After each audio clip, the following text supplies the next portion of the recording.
에베소서 5장 15절부터 21절 말씀 마음을 집중하시고 함께 읽어보시겠습니다. 그런즉 너희가 어떻게 행할지를 자세히 주의하여 지혜 없는 자같이 하지 말고 오직 지혜 있는 자같이 하여 세월을 아끼라. 때가 악하니라. 그러므로 어리석은 자가 되지 말고 오직 주의 뜻이 무엇인가 이해하라. 술 취하지 말라. 이는 방탕한 것이니 오직 성령으로 충만함을 받으라. 시와 찬송과 신령한 노래들로 서로 화답하며 너희의 마음으로 주께 노래하며 찬송하며 범사에 우리 주 예수 그리스도의 이름으로 항상 아버지 하나님께 감사하며 그리스도를 경외함으로 피차 복종하라. 아멘. 오늘 주일은 두 가지 면에서 특별한 의미가 있습니다. 먼저 한 달 만에 교회, 물론 여전히 사회적 거리두기 4단계라 비대면 상황임에도 불구하고 우리 교회 형편으로 99명까지 예배에 참석할 수 있다는 것만으로도 저는 얼마나 벅차고 감격스러운지 몰라요. 여러분의 건강한 모습을 보면서 서로 하나님께 예배드릴 수 있다는 것 정말 감사한 일입니다. 그리고 두 번째로는 오늘이 8월 15일 76주년 광복절을 맞이하는 날, 주일을 맞이하게 된 것도 참으로 뜻깊게 생각을 합니다. 여러분 아시는 대로 우리 민족은 고난이 참 많은 민족이죠. 지난 세월에도 일제의 압제로 많은 고난을 겪고 또 35년의 철권 통치 가운데서 해방되었지만 또 5년 후에는 민족 상생의 비극 또 6.25를 맞이하게 되죠. 그리고 그 전쟁의 폐허 가운데 지난 70년의 세월이 지난 오늘날 우리 한국은 세계가 부러워하는 정말 훌륭한 나라와 민족으로 세워졌습니다. 올해 특별히 의미 있는 것은 지난달 세계 모든 나라들이 우리나라를 선진국으로 인정한 일입니다. 유엔 무역개발회의 웅크타드에서 정식으로 한국을 그동안의 개발도상국이었었는데 올해부터는 선진국 지위를 부여하게 되는 것이죠. 그 회원국이 195개국인데 만장일치로 대한민국을 선진국으로 인정했다는 사실, 우리가 아무리 선진국이라고 얘기하면 무슨 소용이 있겠어요? 그러나 모든 나라들이 우리를 선진국으로 인정했다고 하는 것은 참으로 감격스러운 일입니다.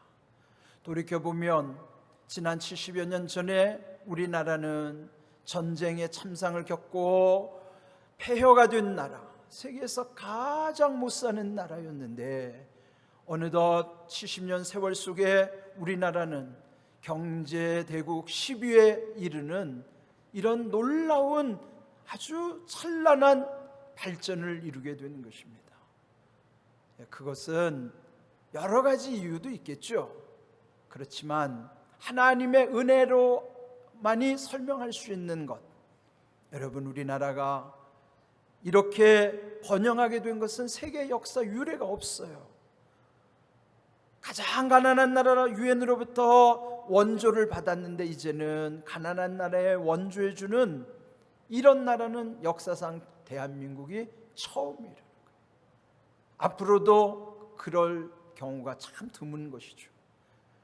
이런 것을 생각하면 우리 민족 가운데 함께 하신 하나님의 은혜가 얼마나 감사한 일인지, 한국을 방문하는 외국인들이나 요즘은 유튜브를 통해서 한국 문화를 접할 수 있기 때문에 이 외국인들이 이 대한민국에 대해서 얼마나 열광하는지, 우리가 알지 못하는 것을 이미 우리나라의 위상이 얼마나 높아졌는가를 기억하게 되는 것입니다. 그래서 광복 76주년을 맞이하는 올해는 더 하나님께 감사하게 되고 뜻깊은 해이기도 한 것입니다. 여러분 70여 년 전에 이 조국의 선각자들은 그 당시 이 민족 앞에서 너무도 암담하고 참담했습니다. 오늘 제목처럼 어떻게 행할지 답이 없는 시대를 살았던 것입니다. 그때 그들의 방편대로 조국의 독립을 위해서 수고한 많은 선각자들이 있었죠. 외국에서 독립투쟁을 한 분들이나 국내에서 독립운동을 한 분들, 그러나 그 중에는 일본의 앞잡이로 친일파 개인의 영달을 위해서 힘썼던 사람들도 있었었죠. 만일 그들이 35년 후에 이렇게 조국의 광복을 맞이하고 세상이 바뀔 걸 알았다면 그들이 쉽게 친일 행적을 했을까요? 여러분, 우리나라는 해방이 될 줄 기대할 수도 없던 상황에서 하나님이 이 민족의 광복을 이루게 하신 거예요. 그래서 70여 년 전 오늘 제목처럼 어떻게 행할지 암담하고 참담했던 시절이 있었던 것처럼 여전히 오늘 우리에게는 어떻게 행해야 될지, 어떻게 살아야 될지 막막할 때가 있는 것입니다.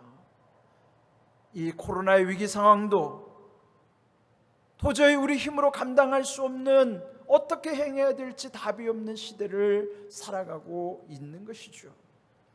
지금 이런 현실을 보면서 다시 어떻게 행할지 오늘의 이 제목 가운데 하나님이 우리에게 어떻게 행하기를 원하시는지 그 답을 찾는 시간이 되기를 바랍니다.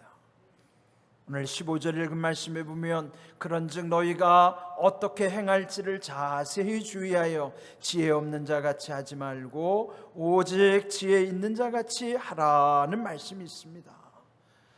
자세히 주의하여라고 하는 것은 그냥 무감각하거나 대충 돌아보지 말고 문제의식에 대해서 분명하라는 것이에요. 답은 모른다 할지라도 문제는 알고 있어야 되지 않겠어요? 답은 우리가 알 수 없을 수도 있어요. 그러나 지금 우리의 문제가 무엇인가 자세히 주의하여 어떻게 행할지에 대한 문제의식은 가져야만 하는 것입니다. 그래야 지혜로운 자라 하는 것이죠. 오늘 결국 어떻게 행할지라고 하는 문제는 결국은 지혜에 관한 문제예요. 그러면서 16절 세월을 아끼라 때가 악하니라 말씀합니다. 세월을 아껴야 하는 이유는 언뜻 상식적으로 보면 우리 인생이 짧기 때문인 것 같잖아요. 그럴 수도 있겠죠. 그런데 오늘 이 말씀에 보면 인생이 짧기 때문에 세월을 아끼라고 한 것이 아니라 우리가 사는 이 시대, 이 때가 악하기 때문에 세월을 아끼라고 하시는 거예요. 그것이 더 본질적이기 때문인 것이죠. 그런데 좀 더 깊이 이 의미를 깨닫는다 그러면 원어의 의미는 세월을 아끼라는 말은 곧 모든 기회를 잡으라, 모든 기회를 건져내라, 그 시간을 구원하라, 구원의 의미로 뜻을 말씀하고 있는 것입니다. 우리에게 주신 삶 자체는 그 시간 자체가 기회인데 그 기회를 허비하지 말고 이때 악한 시대 그냥 어떻게 우리의 시간이 흘러갈지 우리는 알 수 없어요. 그래서 먼저 세월을 아끼는 지혜를 우리에게 말씀하고 있는 것입니다. 그래서 17절 보시면 먼저 하나님의 뜻, 주님의 뜻이 무엇인가를 이해해야만 한다 하는 것이죠. 결국은 이 시대의 흐름 속에는 하나님의 뜻이 있기 때문에 하나님의 뜻을 분별해야만 이 시대의 세월을 아낄 수 있고 우리에게 주시는 기회를 잘 선용할 수 있다고 말씀을 하는 것이죠. 그런데 이것은 우리의 힘으로 되지 않아요. 오늘 이 말씀해 보시면 그 일을 이루기 위해서 아주 구체적으로 말씀하시는 것은 성령의 충만함을 받으라고 말씀하시는 거예요. 오늘 본문에 보면 성령으로 충만함을 받으라, 그 앞에 술 취하지 말라를 먼저 전제하고 있는 것이에요. 왜 술 취하는 것과 성령 충만을 비교하고 있을까? 우리가 어떤 것을 이해할 때는요, 너무나 다른 것을 극단적으로 대비시켜 보면 그걸 분명하게 드러나잖아요. 술 취한 것과 성령 충만은요, 유사한 면이 있어요. 비슷한 면이 있습니다. 어떤 면에서 비슷할까요? 자기의 힘과 의지대로 안 된다는 거예요. 술에 취한 사람이든지 성령에 충만한 사람이라든지 자기의 의지대로 할 수가 없는 거예요. 술의 영향력, 성령의 영향력 가운데 살 수밖에 없다고 하는 거예요. 여러분, 여러분은 술에 대한 경험이 없죠. 그러나 예전에 한때 술을 즐겼던 분들은 이 말씀에 대한 이해가 빠르더라고요.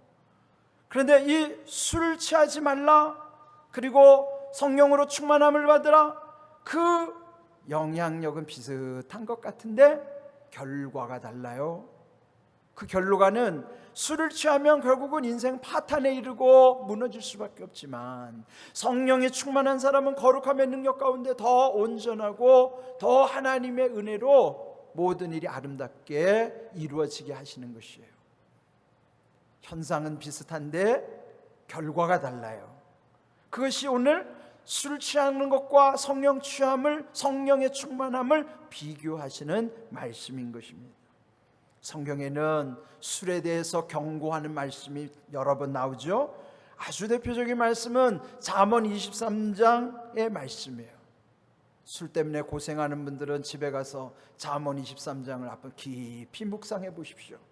그 중에 가장 핵심적인 것만 여기 한번 나눌까 하는데요, 잠언 23장 29절 30절을 보시면 여기 6가지 질문과 답을 하고 있어요. 6가지. 첫째, 재앙이 네게 있느뇨? 근심이 네게 있느뇨? 분쟁이 네게 있느뇨? 원망이 네게 있느뇨? 상처가 네게 있느뇨? 붉은 눈이 네게 있느뇨? 이렇게 6번 묻고 나서 그 답은 술에 잠긴 자에게로다. 그게 30절 말씀이에요. 여러분, 여기 보면 술 자체는 그 자체가 죄일 수는 없어도 술로 인한 결과들은 죄를 짓게 할 수밖에 없는 거예요. 그래서 여러분, 술에 빠지면 결국 재앙이 이르게 되고, 술로 인한 근심과 분쟁, 싸움이 일어나고, 원망할 일과 또 상처들이 생겨나게 되고, 붉은 눈, 그 눈은요, 분별을 잃어버린 눈인 거예요. 그래서 결국은 지혜를 방해하는 것이에요. 지혜 없는 자가 되고 마는 것입니다. 우리 민족은 술로 망했던 민족이잖아요. 우리나라 초창기 선교사님들이 와서 복음 전할 때 처음에는 술에 대해서 그렇게 엄격하지 않았어요. 근데 한 10여 년이 지나면서 이 민족을 가만히 돌아봤더니 집집마다 다 술독에 빠져가지고 술로 망하는 가정이 너무 많은 거예요. 술로 인하여 또 노름으로, 또 바람 피는 걸로, 또 나쁜 주색 잡기로 연결되므로 가정이 무너지니까 그때부터 교회가 하는 것은 금주령을 내리는 거예요. 그래서 아예 교회에 들어오면 다 술을 끊게 하고, 그래서 생긴 것이 1931년 감리교인인 임베세 작사자가 금주가를 지어서요, 1931년도 감리교 찬송가에는요 금주가가 있었어요. 술 마시지 말라는 찬송이 찬송 속에 들어와 있다니까요. 그 1절 가사만 제가 소개합니다. 금수강산 내동포여 술을 입에 대지 말라. 건강지력 손상하니 천치될까 늘 두렵다. 아 마시지 마라 그 술, 아 보지도 마라 그 술, 우리나라 복받기는 금주함에 있나니라. 더 구체적으로 알고 싶은 분들은요, 유튜브에 금주가를 쳐보면 그 노래도 흘러나와요. 예? 한번 참고해 보십시오. 이렇게 우리나라가 술 때문에 망한 민족인데, 교회가 금주령을 내리고 금주 문화로 인하여 우리 민족을 새롭게 한 거예요. 그런데 여전히 우리나라 술 소비는 세계 최고입니다. 문제는 교회 안에서도 술에 대해서 좀 관대해지는 것이 문제예요. 요즘 젊은 사람들은 맥주는 술로 여기지도 않는다고 그러는데요. 예? 이런 우리의 좋은 전통, 술 자체가 죄라고 규정할 수는 없지만 그래도 한국 기독교의 금주의 문화는 좋은 전통이에요. 이것을 허용하면 안 되잖아요. 그것 때문에 고생하는 사람들이 교회에 와서 오히려 회복되게 해야지. 예? 여러분, 이게 관용해가지고 일부 어떤 교파처럼 아니 우리가 예배 끝나고 다들 가서 담배 한 대씩 물고 또 술 한 잔씩 하고 목사님들도 장로님들도 같이 술집 가고 같이 맞담배하고 이렇게 하면 되겠습니까? 생각만 해도 웃기잖아요. 이게 대한민국의 좋은 전통을 우리 한국 기독교는 지금까지 지켜온 거예요. 그리고 이 전통은 계속 이어져 가야만 하는 것입니다. 오늘 이 술의 문제는 결국 우리의 지혜의 문제와 연결이 되기 때문인 것입니다. 그러므로 술 취하지 말고 성령 충만함을 받으라 말씀하시는, 성령이 충만할 때에 그 성령의 9가지 열매가 우리 가운데 자연스럽게 나타나는 거예요. 열매는 억지로 맺는 것이 아니라 그 밑에서부터 자양분이 올라오면은 자연스럽게 드러나는 것이 열매인 것이죠. 성령이 충만한 사람들에게는 이와 같이 9가지 열매가 자연스럽게 삶 속에서 나타나는 것입니다. 이 9가지 열매는 하나로 집약할 수 있는데 그건 사랑이죠. 사랑 가운데 이 모든 것이 다 있어요. 사랑과 희락, 화평, 오래 참음, 자비, 양선, 충성, 온유, 절제. 여기 가로에다 묶은 것은 세번역 성경의 말씀을 참고한 것인데요, 이와 같이 이런 아름다운 열매들 마지막 9번째 절제, 이것은 모든 것을 완성하는 의미가 있습니다. 절제라고 하는 것은 모자라는 것은 채워주고 그것이 과하지 않도록 끊어주는 것이 절제예요. 흔히 요즘 마치 고사성어처럼 쓰이는 말이 있대요. 낄끼빠빠라고 줄여서 말하던데, 이건 이제 한국 사람들이 상식적으로 쓰는 말이 되어버렸어요. 그게 뭐의 줄임말인가? 낄끼라고 하는, 낄 때 끼고 빠빠, 빠질 때 빠져라, 그걸 줄임말이래요. 그렇습니다. 절제는 바로 그 상황을 잘 이해하고 자기가 어떻게 처신해야 되는가를 스스로 아는 것이, 그게 절제하는 거예요. 근데 이게 억지로 되는 것이 아니라 성령이 충만한 가운데서는 그런 모든 절제력이 생겨나는 것입니다. 그래서 여러분 삶 속에서 보면 여러분 스스로 어떤 절제 능력이 생기면 이게 성령의 열매구나, 그런 것입니다. 이런 귀한 은혜를 우리에게 주시는 것, 그거는 성령 가운데 부어주시는 지혜의 영이기 때문에, 성령님은 지혜의 영이시기 때문에 성령이 충만하면 지혜 가운데 이런 아름다운 열매들이 우리 가운데 나타나게 된다 하는 것이죠. 성경은 지혜가 부족하면 하나님께 구하라고 말씀하십니다.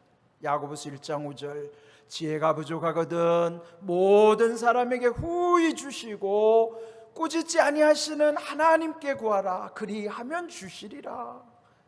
여러분, 지혜를 구하는 것은 절대로 하나님이 꾸짖지 않으신다는 거예요. 후하게 주시겠다는 것입니다. 지혜가 부족한 사람이 구하면 주시겠다고 약속하신 것입니다.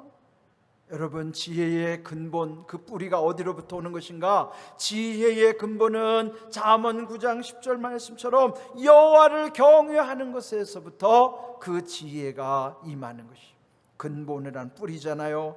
그 지혜의 뿌리는 어디에 닿게 됐는가? 하나님을 경외하는 사람은 그 뿌리로부터 지혜를 하나님이 주신다는 것입니다. 경외라고 하는 건요, 우리 신앙을 가장 압축적으로 아주 잘 표현한 말씀이 경외의 신앙이에요. 제가 하도 많이 강조해서 여러분 이제 다 아실 거예요. 경외라고 하는 건 2가지 의미예요. 하나는 최고로 하나님을 사랑하는 것이 그러나 반대로 하나님을 가장 두려워하는 것이 외. 이 2가지 합쳐서 경외라고 하는 거예요.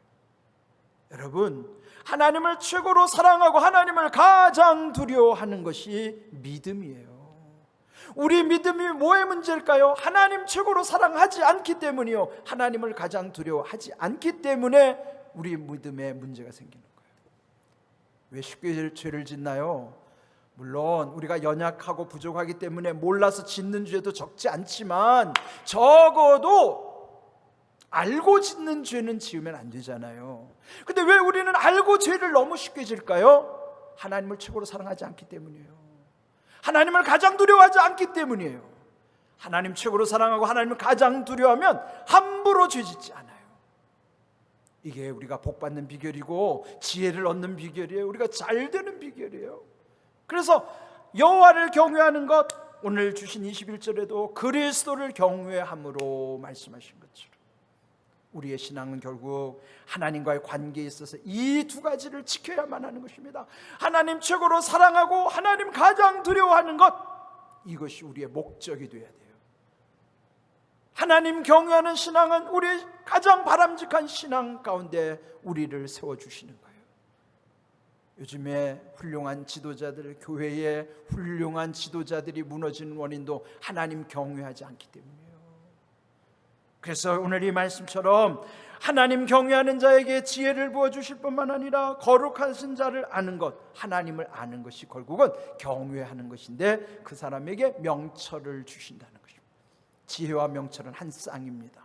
지혜를 부어주시면 깨달음 가운데 분별하는 것이 명철이에요. 그래서 지혜와 명철은 한 쌍으로 가는 것입니다. 여러분이 하나님 주시는 지혜, 하나님이 지혜를 주시면 여러분은 매 순간순간 명철하게 돼 있어요.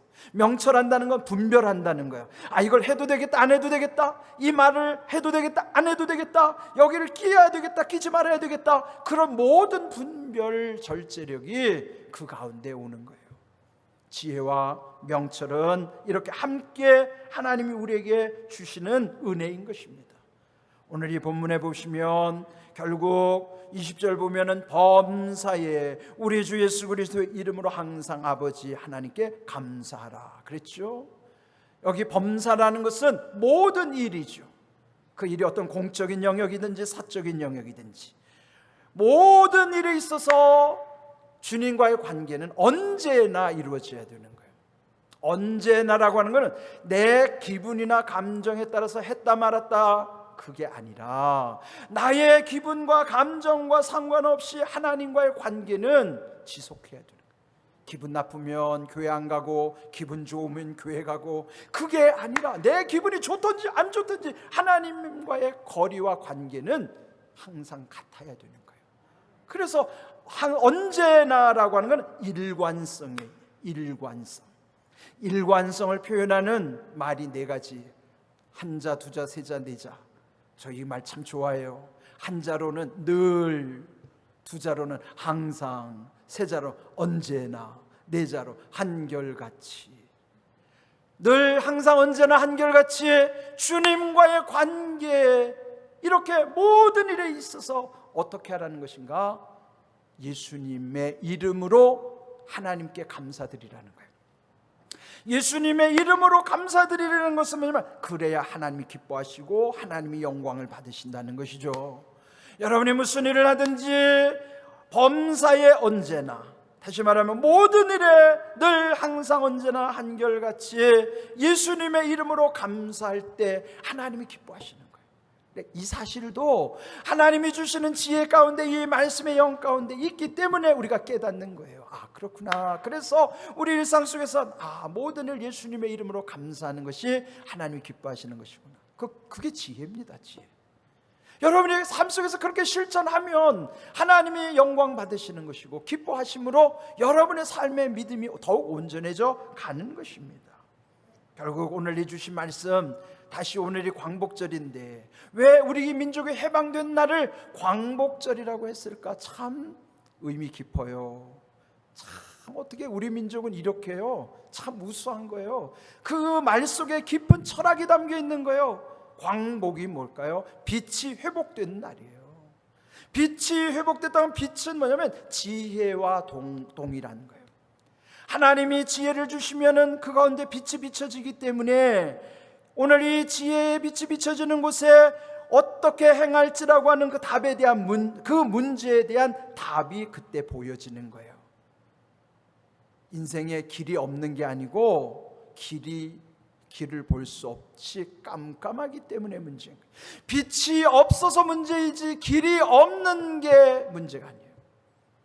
여러분, 문제와 답은 한 쌍이에요.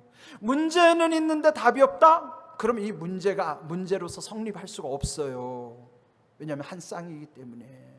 문제 있으면 답이 있기 때문에 문제인 것이고, 문제를 알면 그래서 답을 찾을 수가 있는 것인데, 오늘 이것은 우리에게 하나님과의 관계 속에서 우리의 태도를 깨우쳐 주시는 거예요.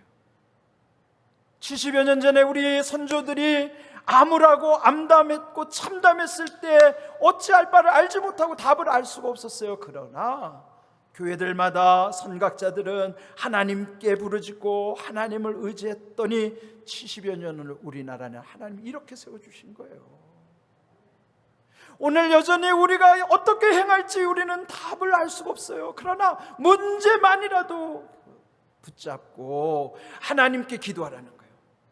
후히 주시고 꾸짖지 아니하시는 하나님께 지혜를 구하면, 그리고 성령 충만할 때 그 지혜의 빛 가운데 마침내 문제에 대한 답이 보여지기 시작하고 우리가 알 수 없는 길도 보여지기 시작하는 거예요.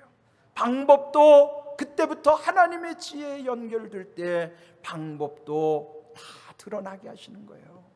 지혜의 빛 가운데 문제가 해결되게 하시는 것은 우리의 능력이 아님을 말씀해 주시는 거예요. 그래서 오늘 우리는 이 어떻게 행해야 될지, 어떻게 살아야 할지, 어떻게 가야 할지 그에 대한 답 없어요. 그런데 왜 이 말씀을 주시느냐? 먼저 너의 태도의 문제를 확실하라는 거예요. 두 가지, 하나님께 구하라는 것과 성령 충만하면 그 가운데서 하나님은 이미 문제에 대한 답도 또 방법도 또 길도 다 예비하신다는 것이죠. 오늘 이 귀한 말씀을 우리 마음에 깊이 새기시고, 오늘 70여 년 전에 우리의 선각자들, 또 70여 년이 지난 오늘도 여전히 우리 가운데는 문제가 있을 수밖에 없어요. 그때 우리 선조들이 하나님을 의지하고 부르짖었던 것처럼 오늘 우리의 문제 앞에서 우리는 여전히 이 모든 것에 해답을 주시고 지혜를 부어주시고 길을 보여주시고 방법을 알게 하시는 하나님께 구해야만 하는 것이에요. 그리고 여러분이 성령 충만을 받으셔야 하는 것입니다. 그러면 여러분의 모든 문제는 그 가운데 하나님이 다 길을 열어주실 줄로 믿습니다. 오늘 귀한 말씀의 은혜 마음에 깊이 새기시고 말씀대로 이루어지는 은혜와 복이 우리 가운데 임하기를 큰 소리로 아멘 하십시오. 예수님의 이름으로 축복합니다. 아멘.